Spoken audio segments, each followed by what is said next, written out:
Bonsoir, Saha Ftorkum. Nous avions déjà abordé ce sujet ô combien crucial, combien décisif pour l'avenir de notre pays, ce sujet du coma politique, dans lequel semble avoir été plongée non seulement la société civile, mais la société tout entière. Oui, le mot n'est pas assez fort. Coma politique provoqué. Une IVG, interruption volontaire de grossesse d'un processus démocratique, d'un sursaut généralisé de salut public qui devait aboutir à une véritable transition politique. Oui, une anesthésie laborieuse de la conscience politique de tout un peuple, une sournoise élaboration d'une société civile, d'une société servile, diraient certains parmi nos compatriotes, dont les seules marges qui lui sont concédées est de faire illusion, de faire croire au libre exercice de la pratique politique. Une société civile stérile, qui ne peut générer de quelconque synergie où la contestation la plus timide du système est totalement rédhibitoire, où les institutions constitutionnelles ne sont que des coquilles vides, où les nombreux partis politiques sont quasi totalement, si l'on accepte un ou deux parmi eux, des relais frétillants du système qui les a agréés, qui les utilise. Une société civile où l'université est totalement absente, où la presse, dans toutes ses déclinaisons, est la voix de son maître, un organe de propagande dont le zèle ne recule devant aucune outrance, où des organisations de masse, érigées comme autant de mangeoires, où viennent se goinfrer sont retenus des opportunistes en rade, où un fonds de commerce mémoriel a été laborieusement constitué en rempart autour du système qui s'est accaparé la mémoire de la Révolution de novembre, un système qui se dit le digne héritier des Chouhada Arbirham. Un système d'une inouïe scélératesse, pensé dans ses moindres détails, qui fonctionne à la corruption ciblée et la corruption de masse.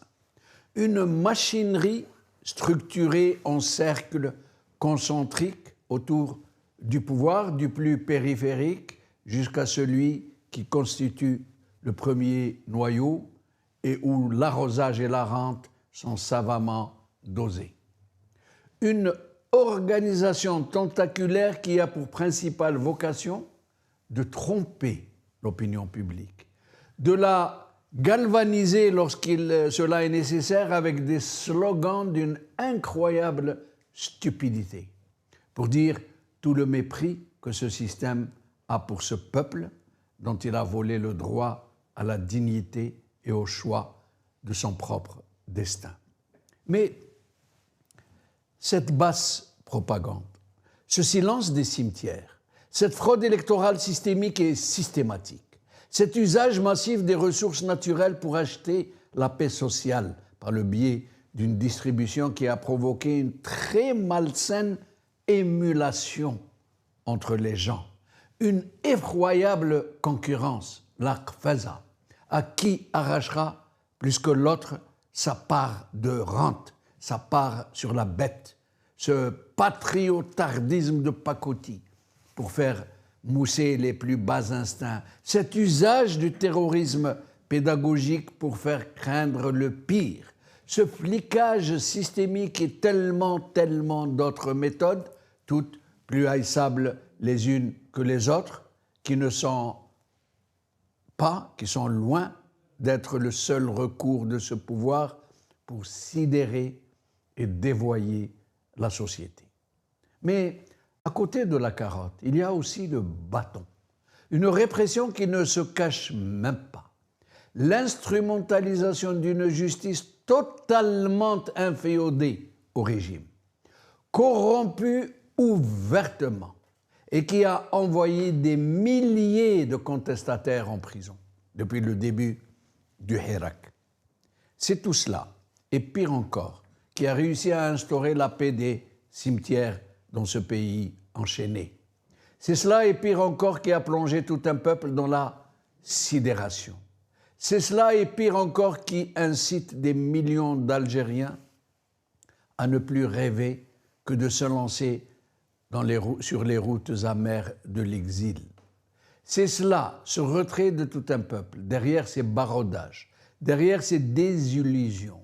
C'est ce chacun pour soi qui semble avoir frappé de stupeur et de peur aussi ces Algériens qui ont su pourtant rêver d'un avenir meilleur, d'une aube nouvelle, d'un train de la liberté qui s'était ébranlé un certain 22 février 2019, dont nous avions tous pensé qu'il ne s'arrêterait qu'en gare de la liberté, qu'en gare de la démocratie, mais qui a été malheureusement détourné, qui est devenu Al-Hirak al-Mubarak, d'un système qui a su se régénérer et qui, par la bouche de Tebboune lui-même, n'a pas craint de clamer en nous regardant dans le blanc des yeux que quiconque oserait parler de transition se rendrait coupable de haute trahison.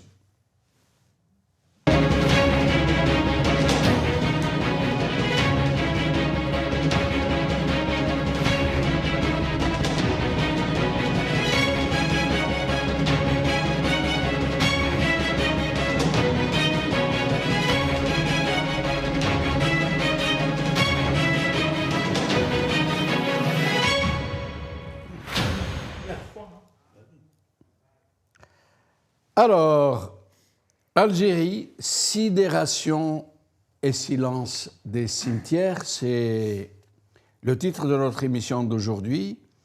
Et avec moi pour en parler, notre ami Samir Bellateche, observateur politique et militant pour la démocratie, l'un des premiers à avoir investi les réseaux sociaux, des aides sur le YouTube notamment, le Facebook.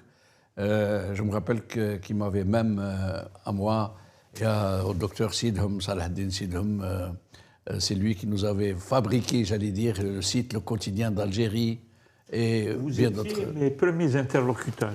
Moi, je me sentais trop seul, Samy. Hein. J'avais Oui. beaucoup d'amis marocains, tunisiens et tout, Oui.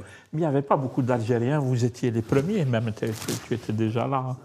Oui. Tu étais jeune. Oui. Abdelrahim Moussouar avec nous, donc observateur politique, militant pour la démocratie, enseignant. Marhaba bekoum Fizouj, merci d'être avec nous. Merci pour Sahar l'invitation. Mdankoum. Merci beaucoup. Nous venons maintenant de rompre le jeûne avec Je suis à Kahwa. Kahwa, je suis à... De glace, c'est très sympa.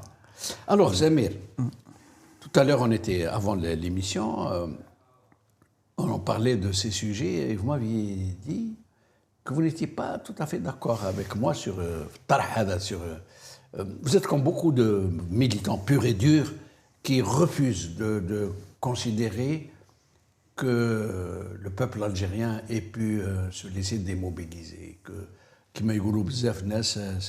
un peu de poussière, il suffira d'un peu de vent de la liberté, souffler dessus et il retrouve sa nature. On pourrait même m'accuser ou nous accuser d'être un peu populiste et tout. C'est vrai, il y a un peu ce côté. Bienveillant à Je l'endroit. Moi, je reprendrai la fameuse phrase, mais on est dans le théorique. Là. Le terrain, il est beaucoup plus compliqué que ça, mais pour essayer de comprendre un peu les choses, moi, je dirais, comme disait l'Arbi ibn Mehdi, prenez la révolution, jetez-la à la rue, dont la population, et le peuple la prendra en charge. Et elle sera portée par tout le peuple. Voilà. Tu vois, c'est-à-dire, et pourtant, c'est ce qu'on disait justement off tout à l'heure, on en parlait, même pendant la nuit coloniale qui a duré plus d'un siècle et 20 ans ou 30 ans, le peuple algérien aussi, il a sombré en fait. Hein. Et je pense que, et comme du temps du colonialisme français, et comme du temps du colonialisme algérien, pour l'appeler comme ça, l'actuelle dictature, ce n'est pas dû au hasard, parce que le régime ou l'occupant, il a une façon de maintenir le peuple dans un coin. Il le terrorise, il lui enlève ses moyens d'expression, et j'en passe des meilleurs. Ce n'est pas dû au hasard qui fait que le peuple semble, c'est mon avis, semble comme ça accepter la situation, il devient docile. Mais moi, je ne crois pas que le peuple, il est docile et tout. Le peuple, c'est ce qu'on disait tout à l'heure. Il est plutôt sidéré. Il est dans une sorte de coma. Moi, je dis, c'est des êtres humains. C'est comme nous tous. On a des familles, on a des enfants, on a des mamans, on a des frères, des sœurs. Moi, je dis à mon petit frère, ne sors pas dehors s'il y a une manif. J'ai peur qu'il prenne une balle. On a tous peur, on a tous envie que ça se passe bien, etc. Donc, à l'échelle individuelle, c'est tout à fait normal qu'on se comporte comme ça. Je pense qu'on est des êtres humains, on a peur pour les nôtres, etc. Par contre, quand, comme on le disait tout à l'heure, je reprends la même phrase, quand l'alarme elle sonne, quand on dit c'est le moment d'aller au charbon pour notre honneur, pour défendre les nôtres, pour défendre notre honneur ou notre indépendance ou notre dignité, eh bien, les Algériens, ils ont répondu présent. Ça a été le cas pendant la révolution algérienne. On l'a vu aussi pour le 22 novembre 2019 pour le Hirak. C'est ce qui me fait dire... Février de 2019. C'est ce qui me fait dire le peuple n'est pas aussi docile qu'on le croit. Il donne cette impression, mais... sous la cendre, la braise est toujours ardente. C'est ce que je pense. Il y a eu même un titre auquel, je pense que c'était même Samir qui était invité avec moi ce jour-là. C'était c'est-à-dire sous la cendre des jours. Il y a des braises ardentes qui, du jour au lendemain, pourraient refaire exactement ce qui s'est passé, ce qui s'est produit. Il suffirait d'un coup de vent pour que le foyer se rallume. Un vent de liberté, un vent de conscience collective, un vent d'intelligence collective du peuple algérien.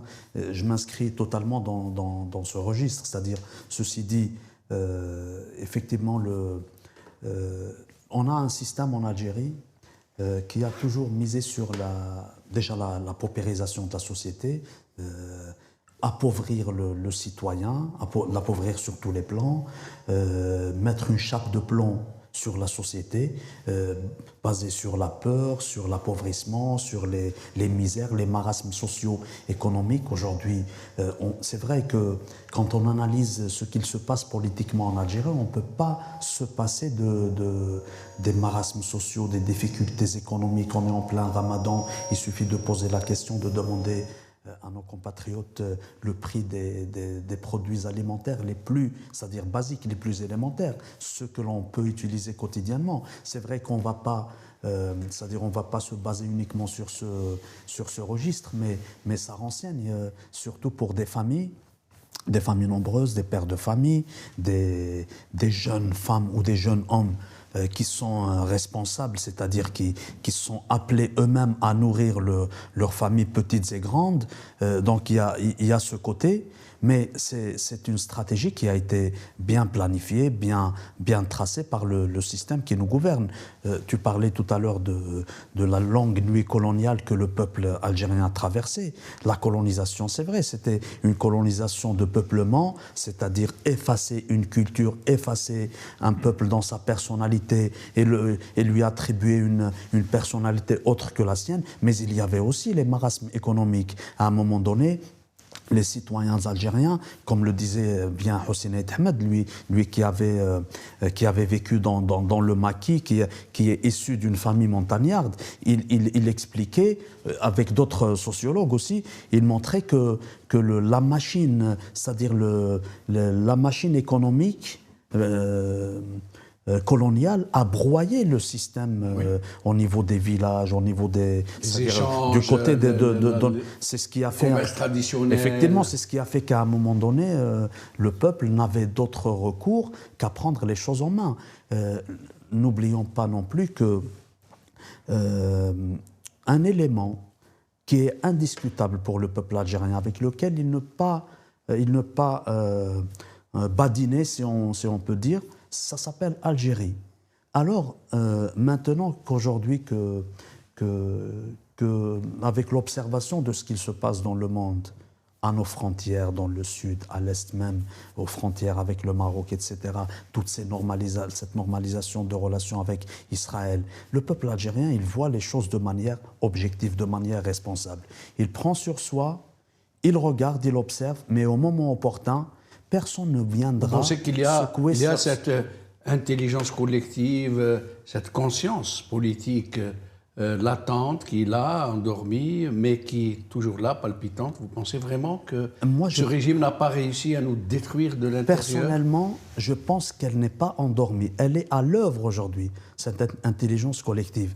Un autre, je le disais et je le dirai toujours, un autre peuple, d'autres peuples qui vivraient sous le marasme que vit le peuple algérien aurait investi les rues de manière brutale, de manière violente. Mais le peuple algérien, c'est parce qu'il a vécu cette instrumentalisation de tous les mouvements sociaux, politiques par le système qui a transformé tout cela en violence et ça nous a coûté très cher. Donc le peuple algérien aujourd'hui... Il ne se risque pas à brusquer les choses. Je pense qu'il n'est pas dans cette perspective de prendre un risque aussi fatal. D'abord, je ne veux pas me poser, vous, les défenseurs du peuple, et moi, son accusateur. Tu choisis bien ton rôle. Pose les questions. À mon avis, elles sont posables. Voilà. Elles sont importantes à poser. Parce que beaucoup de gens vont dire qu'il est là, planqué derrière la Méditerranée. C'est pas comme ça qu'il faut prendre les choses. Ouais. On est arrivé à un point où toutes les visions sont défendables. Alors moi, il faut poser des questions, il faut mettre le doigt sur la plaie. Tout ici, ça fait mal. Mais Samir, moi, ce qui m'interpelle vraiment, ce n'est pas la société civile. La société civile est dans son rôle.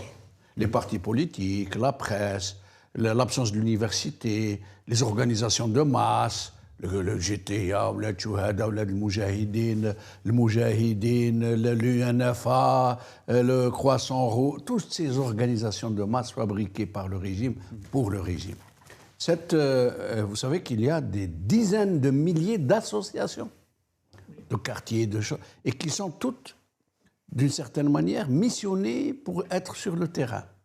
Donc, c'est un maillage de la société absolument inimaginable. On n'en est pas encore à la police politique, au renseignement. Dans les stades, dans les stades, les comités de supporters, par exemple, et tout. Bon. Moi, à la limite, ça ne me dérange pas. La société civile, c'est les rats mercenaires, surtout les partis politiques, surtout la presse. On en a l'habitude. C'est dans leur rôle. C'est dans leur rôle. Moi, ce qui me dérange, et qui me fait mal, et qui me fait peur, et c'est là où je voudrais vous entendre nous répondre et nous dire votre avis. C'est que, non pas dans la société civile ou servile, c'est vous qui m'avez dit ça tout à l'heure, mais dans la société tout court, lorsque cette société entre dans une logique de soumission, d'acceptation, ou alors, pire encore, de fuite en avant, comme le phénomène des harragas, comme ce phénomène de s'enfermer derrière ces baraudages, haddi bab dari. Moi, le reste ne m'intéresse pas. Les gens ils vivent dans des bulles. Dans des bulles d'acier. Des bulles familiales. Ma famille, elle est dans cette situation-là. Il se marie, il a sa femme, 2 petits-enfants, il essaie de le rassurer. De vaquer à ses besoins, et ça protège. Mais Samir, ma question justement, dans ce cas de figure, est-ce qu'il ne faut pas craindre qu'une société qui soit ainsi en retrait de son propre avenir, qui laisse à un régime criminel, prédateur, mafiocratique, et je pèse mes mots, le soin de compromettre définitivement et à jamais l'avenir de ce pays. Et d'un autre côté, une société qui entre dans cet état d'esprit, est-ce qu'il ne faut pas craindre que l'être collectif en lui-même ne dégénère, qu'il ne perde les vertus sur lesquelles il a reposé pendant des siècles de solidarité, de dignité, de courage, de lutte? Est-ce qu'une société qui, non pas qui démissionne, mais qui laisse faire et qui ne se sent presque plus concernée, qui rentre dans une sorte d'égocentrisme au niveau de chaque famille, au niveau de chaque individu, est-ce qu'il n'y a pas un risque que cette société ne dégénère et qu'elle ne sème ses vertus ancestrales aux quatre vents? Si. Voilà, c'est ma question. À mon avis, si, la question elle est posable. Encore une fois, pour le redire une deuxième fois, il faut poser cette question. Et je laisse, je parle sous le contrôle de ceux qui connaissent Ousmou Ben Nabi, il s'est posé les mêmes questions. Les années 30, les années 40, etc. Il s'est posé les mêmes questions. Lui aussi, c'est-à-dire, il s'est posé exactement les mêmes questions, il a eu les mêmes peurs ou les mêmes appréhensions, etc., par rapport au peuple algérien et tout. Et si je l'ai bien lu, hein, le peu de choses que je connais de Ben Nabi, je ne suis pas son spécialiste, mais j'ai appris, je pense, beaucoup de choses chez lui. Comment il a fait? Il a posé ces questions parce qu'elle se pose cette question. Une société qui est soumise à ce type de colonialisme risque ce que tu es en train de dire. Et qu'est-ce qu'il a fait, Ben Nabi? Il a mis au banc des accusés les élites. Parce que c'est le rôle des élites que de déjouer les pièges que tend le colonialisme du temps de Ben Nabi, les années 30, les années 20, 30, 40, etc. Et nos temps modernes face à la dictature qui utilise les mêmes méthodes que les méthodes du colonialisme pour dépersonnaliser la société, pour mettre les uns contre les autres, pour occuper les Algériens sur des broutilles, pour les occuper sur le prix du café, combien tu l'achètes, combien tu le payes, etc. Toutes les méthodes qui font qu'on met à genoux une société, on la dépersonnalise, on lui enlève même son envie de s'en sortir et on lui explique qu'il ne te reste que ta petite bulle, que ton barodage ou l'harba, tu vois, et l'harga. Et Ben Nabi se posait ces questions et il interrogeait les élites en leur disant « Attention, le colonialisme, il a des universités dédiées à ça, il a des universitaires dédiés à ça. » Il citait leurs noms. Là, j'ai des troubles, je n'ai pas préparé mon truc. Il citait les noms des gens qui étaient spécialistes du comment on gère la population pour la dominer, pour la dépersonnaliser, l'anesthésier, lui enlever toute envie de se libérer, etc. Et c'était à la Sorbonne. Les gars, ils sortaient des bouquins, etc. قالهم Ben Nabi, c'est pour ça bzaf l'intelligentsia du temps de Ben Nabi ne l'aimait pas parce que lui, il les mettait comme ça, il les interrogeait comme ça en leur disant « Est-ce que vous avez joué votre rôle? Est-ce que vous avez produit des idées? Est-ce que vous avez travaillé avec votre peuple pour l'empêcher ou le protéger de ce genre de manœuvre qu'on connaît ?» Oui, mais Samir, je m'excuse de vous interrompre. Et à mon avis, ça s'applique aussi maintenant. Oui. Ce sont les élites qu'il faut interroger. Mais Melk Ben Nabi, c'est vrai, ce que vous venez de citer, c'est tout à fait vrai, j'adhère totalement. Il a parlé de la colonisation d'un peuple. Mais il a parlé d'autre chose. Il a parlé du syndrome de la colonisabilité qui, en fait Moi, il n'est pas de lui, hein, il est beaucoup plus ancien, c'est Étienne de la Boétie, au XVIe ou XVIIe siècle. C'est l'être humain. Mais moi, je ne l'ai jamais lu de cette manière, la colonisabilité. Ça veut dire la prédisposition à se laisser faire. Je ne pense pas que... À se laisser coloniser. Je ne l'ai pas lu comme ça, je vous le dis. Je parle sous le contrôle de ceux qui connaissent Ben Nabi. C'est un grand philosophe. Comment on dit en arabe? Le Qabiliya, l'Istimar. Qabiliya, ça veut dire... Mais moi, je ne l'ai jamais lu comme ça, en fait. C'est qu'il y a... Moi, je me rappelle, Haka me reviennent mes lectures, dans La guerre des idées, il avait écrit ce bouquin-là qu'il a appelé La guerre des idées, et la guerre idéologique, je pense qu'il l'avait appelé, le micro. Et le micro, il faut ouvrir juste un peu, voilà, très bien. Ça. Et il interrogeait les élites en leur disant « Qu'est-ce que vous avez fait pour protéger le peuple ?» Ce n'est pas le peuple qui est colonisable d'une manière naturelle. Il a un ADN. Je ne pense pas qu'il pense comme ça. C'est qui pense comme ça? Ce sont je ne sais pas moi, ce sont les suprémacistes, ceux qui par la suite ont donné le nazisme et le fascisme et tout.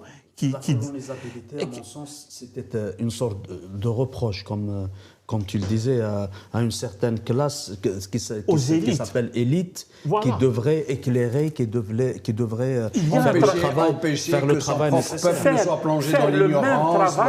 Faire le même travail que le colonialisme a fait. Ils ont rempli leurs universités d'études et des bouquins, des bouquins gros comme ça de sociologie, comment vit la société, c'est quoi la société tribale, quel rôle a le chef, quel rôle a le père de famille. Ils ont étudié et tout. Il a même tapé un petit peu sur les gens du mouvement national.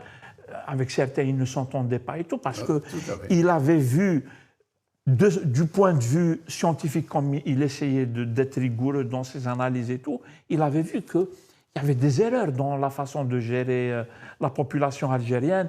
Il y avait des erreurs, je ne vais pas citer certains cas qu'il avait donnés, je ne veux pas faire dans la polémique parce que ça alimente des polémiques. Moi, je n'aime pas les polémiques. Mais voilà, c'est-à-dire, on doit interroger les élites, comme le faisait Benabi dans les années du colonialisme. Actuellement, on doit interroger les élites. Le peuple, t'inquiète, tu tires la sonnette, il est là, il est présent. Abdelrahim, j'aurai une question après sur les élites. Abdelrahim, sur cette question, ça veut dire qu'il ne faut pas tant craindre une société civile qui est passée en mode soumission, en mode mercenariat, en mode chacun pour soi, tag à la main tag, des mangeoires, des râteliers pour tout un chacun. Les partis politiques, la presse, ils sont dans le mode mercenariat, offre de services, ils sont là. Mais moi, la question que j'ai posée, et Samir n'était pas d'accord avec moi, je lui donne entièrement raison d'ailleurs après l'avoir écouté. Est-ce qu'il ne faut pas craindre pour cette société que cette latence, que cette léthargie, que cette anesthésie, provoquée ou non, provoquée certainement, est-ce qu'il ne faut pas craindre que ça ne puisse se répercuter sur son âme profonde, sur son être collectif, que ça puisse extirper de son sein les vieilles valeurs de résistance, de dignité, de pudeur, de sobriété, qui ont toujours été les siennes, qui nous ont toujours distingués, et qui sont en train de s'en aller, de se disperser. Pourquoi justement?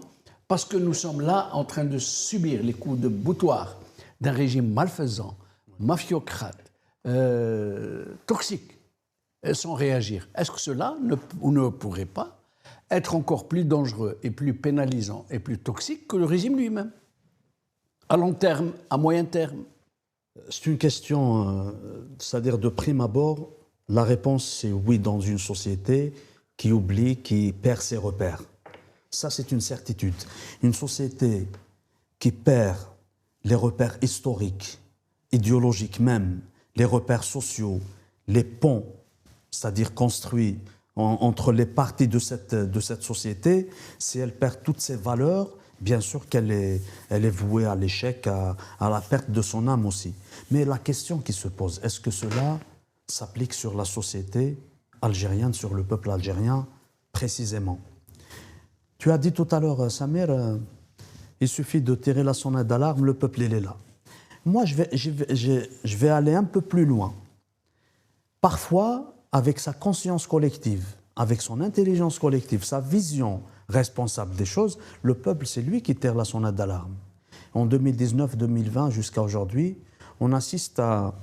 Tu as parlé tout à l'heure de l'intelligentsia, c'est-à-dire sur le plan occidental.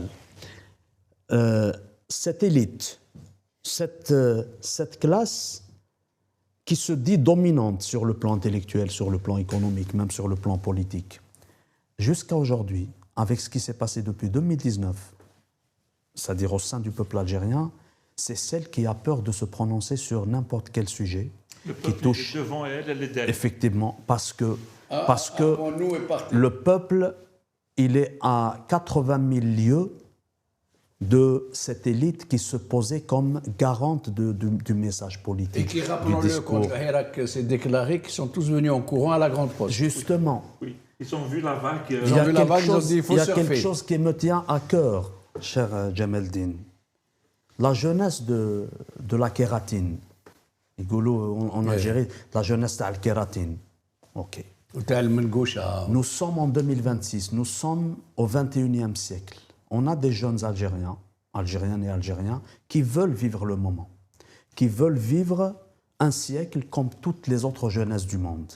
Et rappelons-le, c'est cette jeunesse-là qui nous a montré le chemin en 2019, en 2020, alors qu'elle était alors que beaucoup parmi nos jeunes étaient en kératine et en mengoucha. Effectivement. Mais ils étaient au front de Hirak. Et ça ne pose aucun problème. Leur apparence physique, le plus important, c'est que cette jeunesse a démontré, avec des slogans responsables, des slogans pacifiques. N'oublions pas que pendant cette période, 2019-2020, là où les marches étaient encore autorisées en Algérie, étaient possibles, le nombre de harraga a diminué. Et avec la présence d'un avocat de Issa Rahman l'autre jour, avec son témoignage, même le nombre de crimes en Algérie a diminué.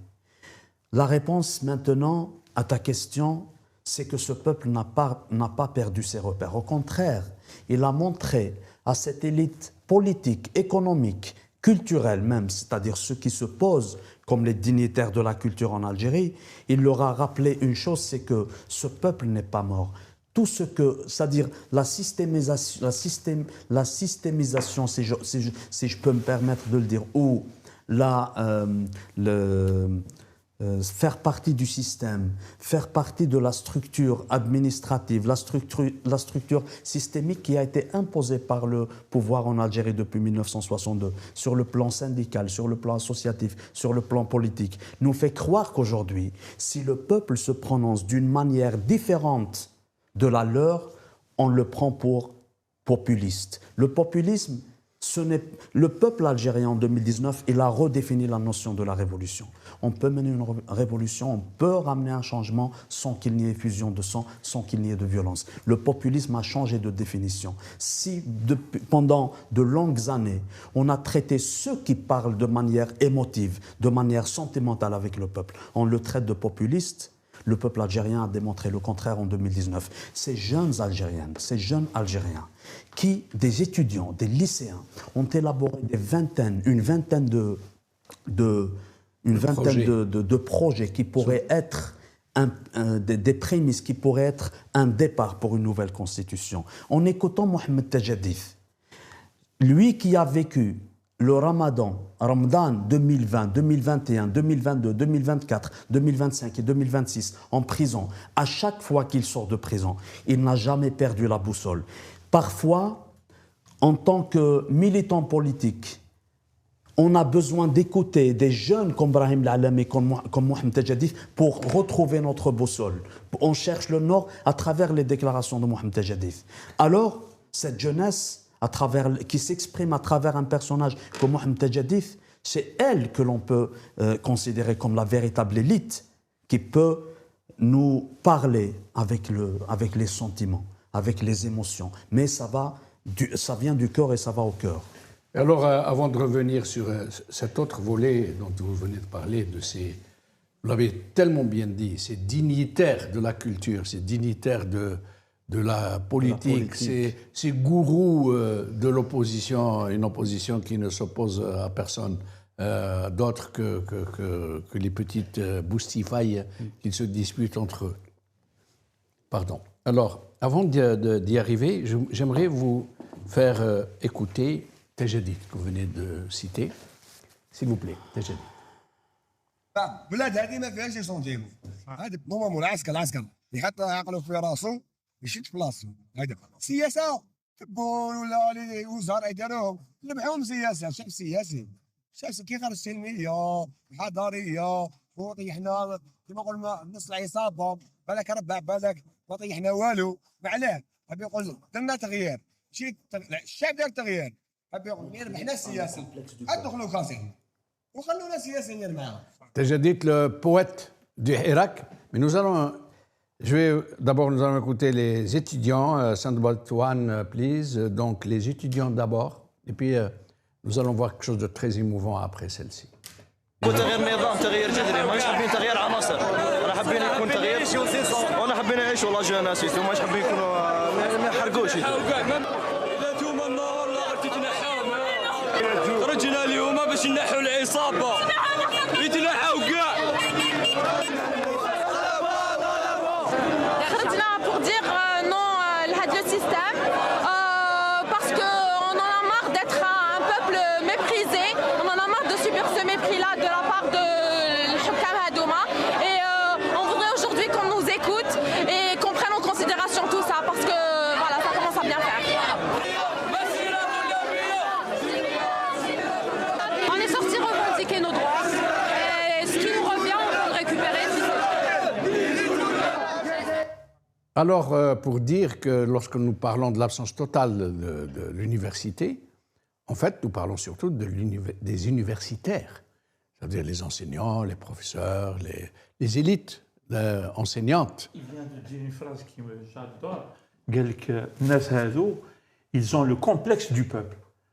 Ils n'ont même pas les capacités de formuler les choses comme Mohamed Tajadit ou la petite étudiante qu'on vient de voir. Ça, qu'on vient de voir sur les mardis des étudiants, hein, chaque mardi. Ils ont le complexe de ces jeunes. Et c'est vrai. Alors, je rappelle que les étudiants étaient tellement mobilisés pendant le Hirak qu'ils avaient créé une journée pour eux. En plus du vendredi, le mardi. Et comme ils étaient très réprimés, parce que le régime avait une peur bleue d'un éveil estudiantin, alors le peuple s'est mis à les accompagner. Les Hirak du vendredi venaient encadrer les étudiants, c'était magnifique. Alors maintenant, je vais vous faire voir et écouter une dame, une grande dame, Maître Berhama, aujourd'hui décédée, qui était de tous les Hirak et qui sortait de son lit d'hôpital ou de son lit de malade, Khalti Baya, qui avait un cancer, qui se savait condamné et qui venait à chaque Hirak accompagner ses enfants. Oui, ولادي. والله ما حابسين هذا الشيء يزيد يقوينا بإذنك ماناش حابسين وغدوة يلقاوني في المحكمة وكل يوم يلقاوني واقفة نجا لبلادي نبقى واقفة إن شاء الله. Alors, mes chers amis, pour ce qui est maintenant de ces élites, des dignitaires de la politique, de l'activité partisane, de l'élection, des élections, du Parlement, de tout ça, du trafic. Hein, Khavzin. Il y a aussi les grands patrons de presse hein, qui exigent qu'on leur accorde le respect qui leur est dû. Pour la plupart, ils ont fait de grandes villas. Grandes villas, ils sont très riches. Mais ça ne les empêche pas de continuer à pontifier, à se poser en trébuchet. Je me rappelle même de quelqu'un qui aimait dire « Ah, hier, j'ai eu un coup de téléphone avec les hauteurs d'Alger. » Il l'affectionnait. C'est pas la peine de le... Andamana. Alors, ces gens, en fait, qui existent. Si la société aujourd'hui, après le Hirak, c'est totalement effacé. Mais ces gens de la société civile, les partis, les presses, les élites universitaires, les écrivains, il y en a tellement. Mais ils sont aux abonnés absents. Ou alors, quand ils ne sont pas aux abonnés absents, ils sont à la tâche. Ça veut dire pour soutenir le régime. Vous prenez les partis politiques, par exemple. Je crois qu'il y a un parti ou deux, au grand maximum, qui en font un tout petit peu, qui essayent, parce qu'ils ont peur, moi je les comprends, hein, ils ont peur de la répression, ils ont peur des coups tordus, ils ont peur qu'on leur monte un dossier. Beaucoup sont en prison. Hein, Beaucoup sont en prison. Là. Oui. De Karim Tabou. Beaucoup sont passés par la case prison. Notre solidarité indéfectible à Karim Tabou, qui sont toutes les semaines obligés d'aller signer à Alger au commissariat parce qu'ils sont sous contrôle judiciaire, mais aussi des militantes et des militants qui sont sous les coups de l'ISTN, interdiction de sortie du territoire national. Ils n'ont même pas la décision de la justice. Oui. Quand ils vont à l'aéroport, on lui dit non, tu es sous ISTN. Ils leur demandent, donnez-moi le jugement. Ils ont dit non, tu ne sors pas du pays, c'est tout. Il y en a même qui ont été refoulés de leur propre pays. Nasser Aditour et Farid Alilet. Algériens empêchés de rentrer chez lui. Et des Algériens, des militants qui ne peuvent pas, aujourd'hui, ne peuvent pas rentrer chez eux en Algérie, voir leur famille, voir leurs parents. Absolument, parce qu'ils ont peur. Parce que non seulement ils ont peur, mais une chose est sûre, c'est qu'ils vont se faire embarquer. Ils risquent de se faire embarquer à l'aéroport. Alors, j'aimerais que nous parlions un peu, ça devrait être la priorité des priorités, de ces jeunes qui sont passés par la case prison. Aujourd'hui, on recense à peu près 210, je crois, environ, des détenus... Encore en prison. Encore en prison. Détenus d'opinion. Près de 300, je pense. Ouais. Mais ce qu'on ne dit pas, c'est que ceux qui sont passés par la case prison sont des milliers. Aujourd'hui, il n'y en a que 200 et quelques. Mais ceux qui sont sortis, depuis le début des incarcérations, ils se comptent en milliers. Oui. Pas incarcérés par une justice aux ordres. Le problème qui se pose aujourd'hui, c'est que ces centaines de gens qui sont encore en prison, vous me dites à peu près 300, personne ne connaît le vrai chiffre, on n'arrive pas à l'avoir. On dirait qu'ils ont été oubliés par ceux-là même pour lesquels ils se sont battus, pour lesquels ils ont risqué leur liberté, leur vie familiale, avec un régime particulièrement sadique qui les envoie très loin de leur domicile pour les punir et empêcher leurs familles, souvent modestes, de faire de longs trajets pour aller leur rendre la visite hebdomadaire. Leur ramener le couffin. Ramener le couffin, donc pour les priver de couffin, de visite familiale, ils les envoient très très loin. C'est une punition qui ne se dit pas.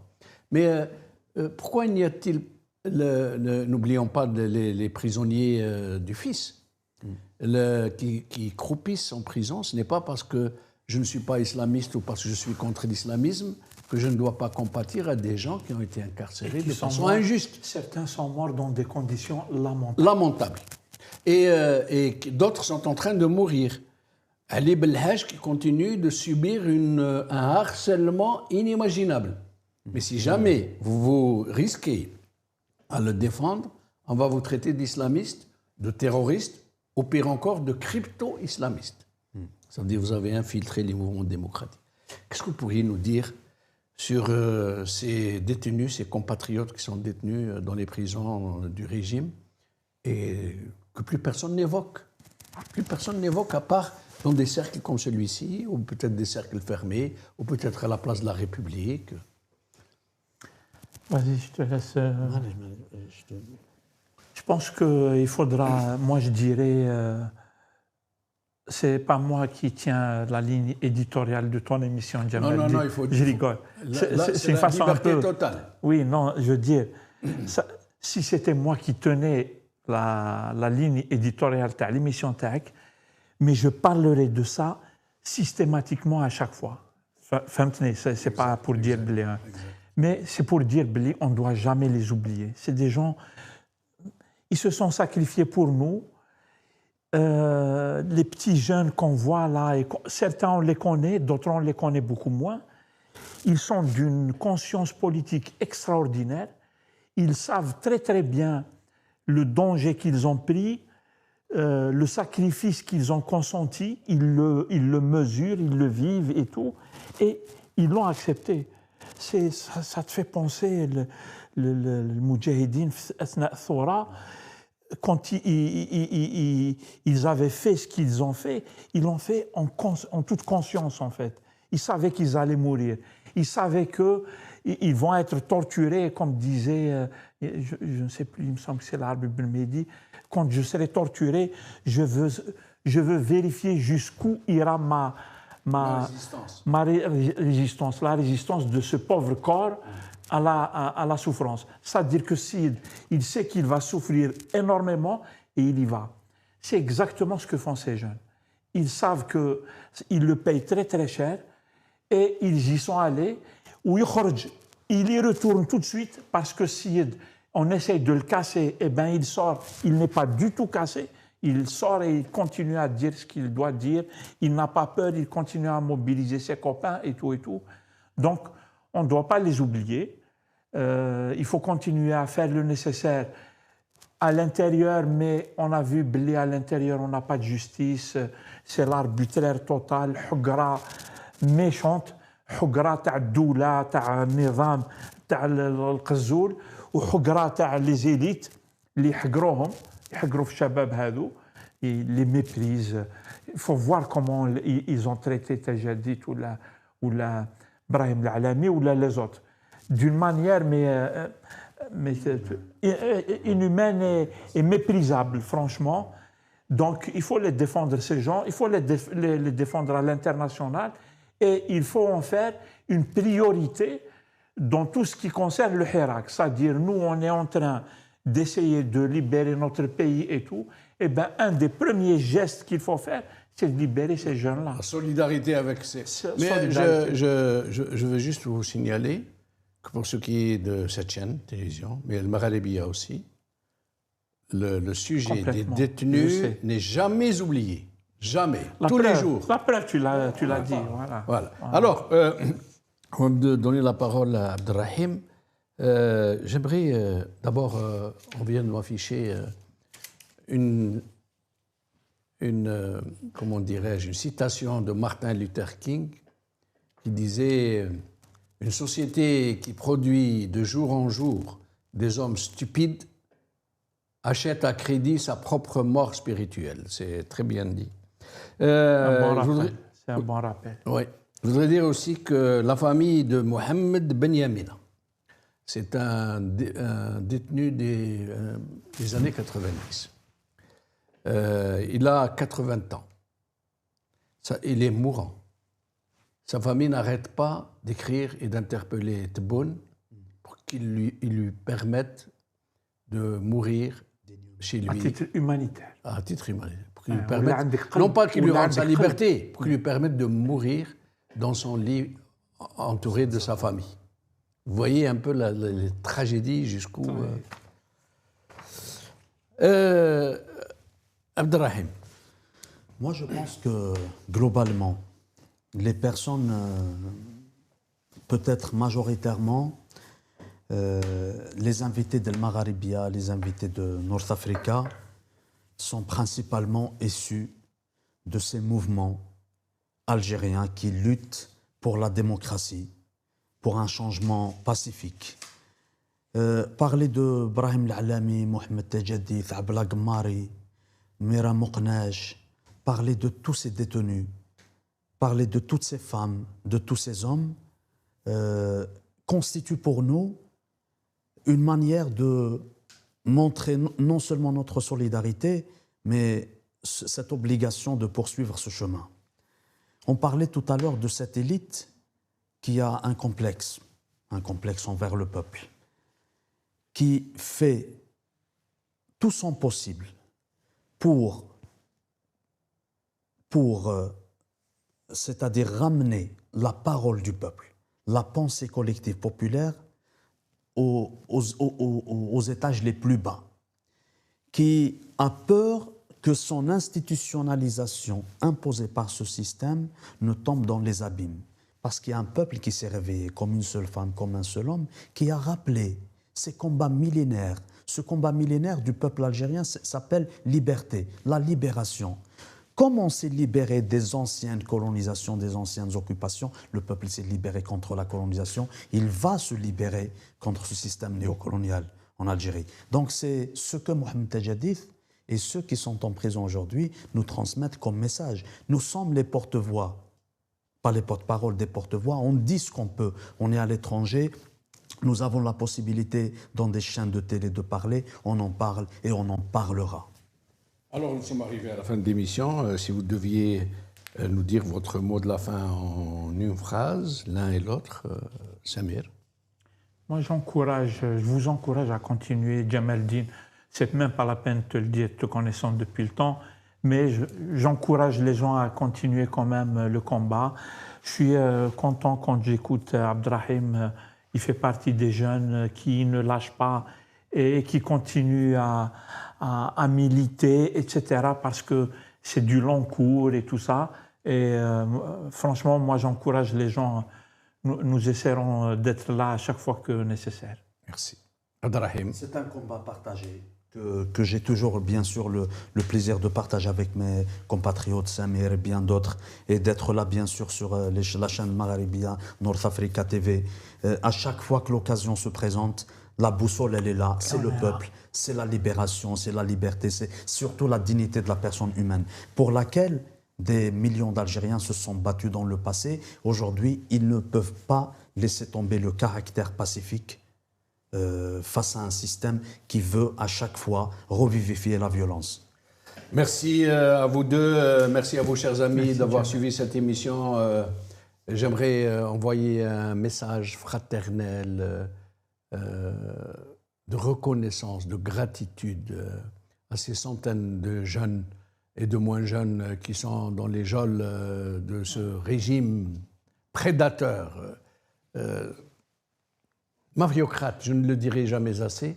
نقول لهم صحة رمضانكم صحة عيدكم. Demain est déjà là et nous vous garderons une reconnaissance éternelle. Merci. Absolument. Voilà. Très bien.